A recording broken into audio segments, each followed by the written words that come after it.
Allô Juliette, c'est la Juliette de 27 ans qui te parle. À l'heure actuelle, tu as 13 ans, tu viens de te réveiller à l'hôpital. Dans quelques instants, on va te confirmer que tu as bel et bien tenté de mettre fin à tes jours, donc en d'autres mots que tu as fait une tentative de suicide. Ça fait un moment déjà que tu as des idées noires, mais ce geste-là était plutôt impulsif.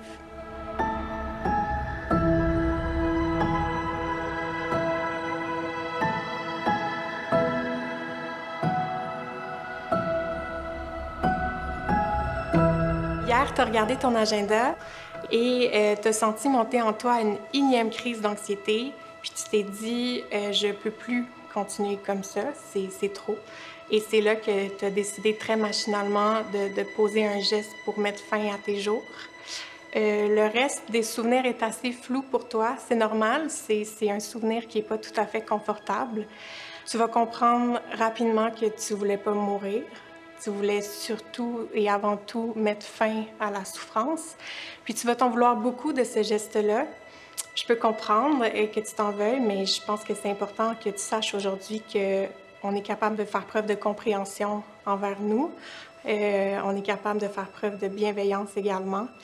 Je pense que ce qui te faisait le plus mal à ce moment-là, c'était vraiment l'idée de... C'était pas tant le geste en soi qui était difficile, mais c'était l'impact de ce geste-là dans la vie des autres, au final.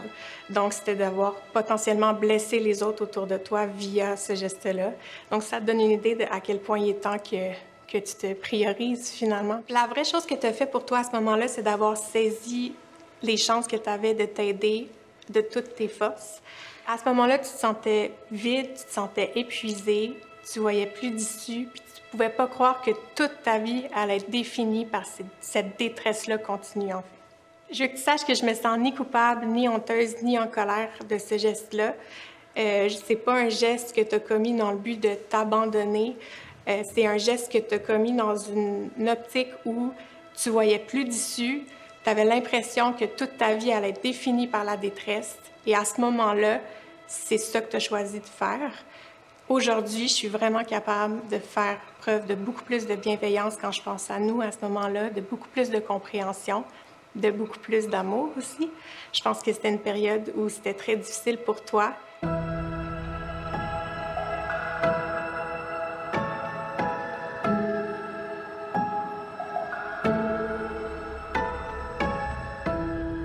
À ce moment-là, on te parlait d'un cri à l'aide, puis tu comprends pas, en fait, pourquoi on te parle d'un cri à l'aide.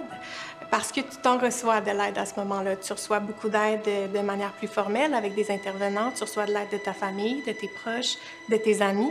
Donc, ça te fait vivre énormément de culpabilité de recevoir de l'aide et de quand même souffrir. Et cette culpabilité-là va être de plus en plus lourde, finalement, à porter sur tes épaules. Aujourd'hui, je peux te dire que peu importe les raisons qui ont mené à ce geste-là, tu avais le droit de crier à l'aide. Tu avais le droit de crier à l'aide même si tu recevais déjà du soutien. Tu avais le droit d'être en colère, tu avais le droit de ne pas comprendre, tu avais le droit de trouver ça difficile. Tu avais le droit de vivre toutes les émotions que tu vivais à ce moment-là. Puis tout ça était finalement très valable et valide. C'est important pour moi que tu saches que tu n'as pas à performer dans ton processus de thérapie. Chaque chose en son temps. Tu ne peux pas te demander de tout de suite comprendre, délier, déconstruire toutes les nuances des symptômes du trouble anxieux avec lequel tu vis en quelques semaines seulement. Tu vas voir, je vais te parler souvent d'un trouble de santé mentale avec lequel tu vis et non de ton trouble anxieux, tout simplement parce que je veux faire la différence entre le trouble anxieux et la personne que tu es. Donc, le trouble anxieux ne te définit pas, il ne te définira jamais. Et ça, c'est important pour moi que tu le saches.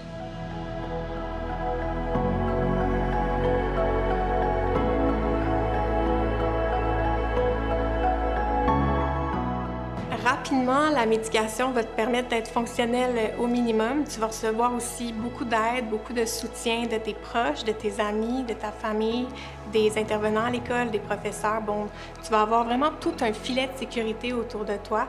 Et ça, c'est vraiment important que tu l'entretiennes parce que c'est ce qui va t'aider tout au long de ton processus.